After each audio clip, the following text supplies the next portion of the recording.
మరి OG release అవ్వడానికి ఇంకా 1 డే మాత్రమే టైం ఉంది.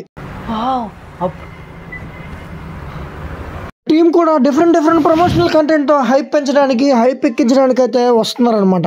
జనం కూడా ఫుల్ అయితే హైప్ అయిపోతున్నారు. నేను కూడా అలానే హైప్ అయిపోయాను అనుకోండి. బట్ మన ఛానల్ రూల్ ఏంటో మీకు తెలిసిందే. అదేంటంటే అతిగా హైప్ ఎక్కించుకోవడం ఆరోగ్యానికి హానికరం. చాలా మంది అయితే దీనికి సాహోకి లింక్ ఉంది, ఈ యూనివర్స్ లా డిజైన్ చేస్తున్నారని చెప్పి కూడా హైప్ ఎక్కించుకుంటున్నారు. నేనైతే వాళ్ళకి స్ట్రిక్ట్ గా ఒక సజెషన్ అయితే ఇస్తాను. ఎందుకంటే కూలీ దగ్గర ఆల్రెడీ మనం ఫుల్లీ అయిపోయాం.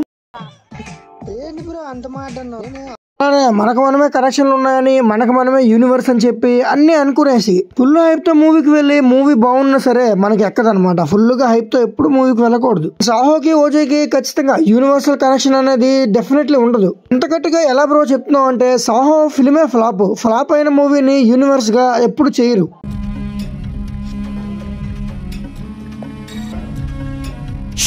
మరి అలాంటి ఎక్స్పెక్టేషన్స్ ఏమీ పెట్టుకోకుండా మూవీకి వెళ్ళి పవన్ కళ్యాణ్ గారిని స్క్రీన్ మీద చూసి ఆ యాక్షన్ ని ఎంజాయ్ చేసి మనకి వెనక్కి వచ్చేయడం అయితే ఎంతగానో మంచిదని నా ఒపీనియన్. అవసరమైన ఎక్స్పెక్టేషన్స్ కానీ యూనివర్స్ అని చెప్పి వెళ్ళిపోయి మళ్ళీ అక్కడ మనం కూలీకి ఫూలీ అయినట్టు దీనికి కూడా ఫూల్ అవ్వకూడదు. ఓజీ బ్రేక్ ఈవెన్ డీటెయిల్స్ గురించి వెళ్ళిపోతే ఓజీకి చాలా పెద్ద టార్గెట్ పెట్టారు తెలుగు స్టేట్స్ లో. ఎందుకంటే పవన్ కళ్యాణ్ గారికి ఇప్పుడు దాకా 100 crore నెట్ కూడా లేదని చెప్పి మీ అందరికీ తెలిసే ఉంటుంది.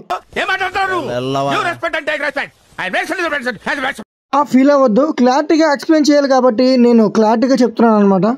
మరి ఇప్పుడైతే ఓజీ బ్రేక్ ఈవెన్ టార్గెట్ అయితే 280+ crore గ్రాస్ అయితే కలెక్ట్ చేయాలన్నమాట తెలుగు స్టేట్స్ లో. మరి కొన్ని రోజులకు ముందు 200 crore అలోన్ గా తెలుగు స్టేట్స్ లో షేర్ ని మాత్రమే కలెక్ట్ చేయాలని చెప్పి చెప్పారు. బట్ ఇప్పుడైతే అది కాదు, 155 crore మాత్రమే కలెక్ట్ చేయాలి షేర్. మరి అలా అయితే లాంగ్ రన్ లో ఒకవేళ ఓజీ గానీ 280+ crore అంటే 300 crore వరకు వెళ్ళగలిగిందంటే క్లీన్ హిట్ స్టేటస్ అయితే వస్తుంది. మరి ఇప్పుడు దాకా ఓజీకి అయితే 65 crore దాకా ప్రీ సేల్స్ అయితే అయిపోయినాయి. 100 crore వైపు అయితే వెళ్తున్నాయి. ప్రీ సేల్స్ అయితే చూస్తుంటే ఖచ్చితంగా పీకే గారి కెరియర్ లో ఫస్ట్ 100 crore ఓపెనింగ్ డే లో పెట్టబోతున్నాడు. అండ్ అబో యావరేజ్ స్టాక్ వచ్చినా సరే ఖచ్చితంగా 100 crore నెట్ అయితే ఈజీగా కలెక్ట్ చేస్తాడు. అండ్ ఎస్, ఆన్లైన్ లో అయితే ఒక వెబ్సైట్ కూడా క్రియేట్ చేశారు మార్కెటింగ్ కోసం. మరి ఆ వెబ్సైట్ లో కొన్ని గేమ్స్ తో పాటు ఫ్రీ టికెట్స్ గెలుచుకునే ఆ ఛాన్స్ కూడా ఉందని చెప్పి ప్రమోట్ చేస్తున్నారు అనమాట. అండ్ ప్రమోషన్ అయితే కొంచెం లేట్ అయినట్టు అనిపించింది. ఈవెన్ టికెట్స్ కూడా 2 రోజులకి ముందే వదిలేరు. అండ్ ఎస్, ట్రైలర్ ను కూడా 2 రోజుల ముందే రిలీజ్ చేయడం కూడా ఒక మైనస్ పాయింట్. ఆ ట్రైలర్ కి అయితే ఫెంటాస్టిక్ వర్డ్ ఆఫ్ మౌత్ అయితే వచ్చింది. బట్ 2 days ముందే రిలీజ్ చేశారు. అదే ఈ ట్రైలర్ ని 17th కానీ 18th కానీ రిలీజ్ చేసుకుంటే మంచి సేల్స్ అయితే జరిగేవి. ఇంకా మరి ఇప్పుడు కూడా 70 crore ప్లస్ అయితే ప్రీ సేల్స్ అయితే అయిపోయినాయి. 100 crore కూడా ఫస్ట్ డే ఓపెన్ చేస్తుంది. రోజే అయితే ఫైనల్ రన్ లో ఎంత కలెక్ట్ చేస్తుందని మీరు అనుకుంటున్నారో కమెంట్ సెక్షన్ లో అయితే కమెంట్ చేయండి. రేపు మార్నింగ్ 10 o'clock అయితే రివ్యూ వచ్చేస్తుంది, చూసేయండి. వీడియోకి లైక్ చేసేయండి, ఛానల్ సబ్స్క్రైబ్ చేసేయండి. అండ్ కమెంట్ సెక్షన్ లో కమెంట్ చేయడం అయితే మర్చిపోవద్దు. Thanks for watching.